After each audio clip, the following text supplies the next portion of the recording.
অতীত স্বৈরাচারের সময় যে সমস্ত তারা হাজার হাজার কোটি টাকা অর্থ সম্পদ লুটপাট করে বিদেশে পাচার করেছে, বিনা কারণে বিনা অপরাধে তারা গুমের সাথে দেশের এই কালচার তারা ফাঁকাভুক্ত করেছে, এটার সাথে তারা সম্পৃক্ততা ছিল, তাদেরকে সকলকে আইনের আওতায় আনতে হবে এবং দ্রুত সময়ে তাদের জন্য স্টেটাস ট্রাইব্যুনাল গঠন করে ভবিষ্যতে যাতে কোনো সরকার, যে কোনো সরকার পরবর্তী সময় বাংলাদেশে আসবে, এই ধরনের একক আধিপত্য বিস্তার করে প্রশাসনকে ব্যবহার করে এবং প্রশাসনিক ভাবে বিচার বিভাগকে ক্ষতবিক্ষত করে নিজের আওতায় যাতে করে কোনো অন্যায় আপনার ভবিষ্যতে করতে না পারে, সেই ব্যবস্থার জন্য আমাদের একত্রিত হওয়ার সেটার মধ্যে সেই ব্যবস্থা আছে।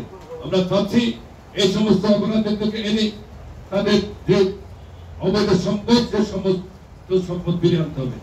অনেকে হয়তো পালিয়েছে, বাংলাদেশের অভ্যন্তরে তাদের সম্পদ আছে। এখানে আমরা লক্ষ্য করে দেখছি অনেকে রিক্সা চলার পয়সাও ছিল না। আমরা এই অঞ্চলের ছেলে এখানে বড় হয়েছি, এখানে আমরা রাজনীতি করছি, এর মধ্যে সন্দেহ তারা হাজার হাজার কোটি টাকা মালিক হলো কিভাবে, কিভাবে রাতারাতি বড় বড় বিল্ডিং উঠলো, কিভাবে হঠাৎ করে ঢাকা, চট্টগ্রাম, লক্ষ্মীপুরে এত টাকার মালিক হলেন, তাদের না পাওয়া গেল তাদের সম্পত্তিগুলো, সব সম্পদগুলো তাদের বাজেয়াপ্ত করে এটা রাষ্ট্রীয় কোষাগারে জমা দিতে হবে। রাষ্ট্রের কাজের কারণে রাষ্ট্রের টাকা চুরি করেছে, জনগণের টাকা দিয়ে ফিরিয়ে আনতে হবে এবং তাদের এই সমস্ত অপকর্মের দায় দায়িত্ব যাতে করে সঠিকভাবে তাদেরকে বিচারের আওতায় আনা হয়, সেটা আমরা দাবি করছি। আরেকটি বিষয়, সেটা হচ্ছে বিদেশে পাচারকৃত টাকা আনার যে গুরুত্ব ব্যবস্থা গ্রহণ করার যে প্রক্রিয়া, সেই প্রক্রিয়া তারা ব্যবস্থা করতে পারে।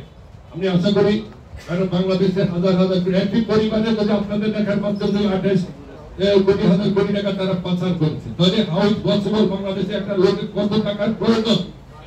বিদ্যুৎ সেক্টরে কি হরিলুট করা হয়েছে।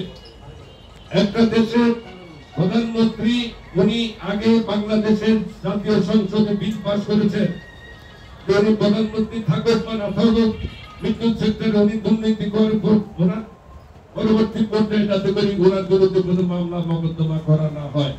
উনি দুর্নীতি করবেন, হাজার হাজার কোটি টাকা বিদেশে পাচার করবেন, সাগর রানীর মতো সাংবাদিককে হত্যা করবেন, এই সমস্ত জিনিস প্রোভাইড করার কারণে অথবা পেরিয়ার হত্যাকাণ্ডের সাথে জড়িত ছিল তাদের আসল রহস্য উন্মোচিত করবেন, আর তার বিরুদ্ধে মামলা করা যাবে না।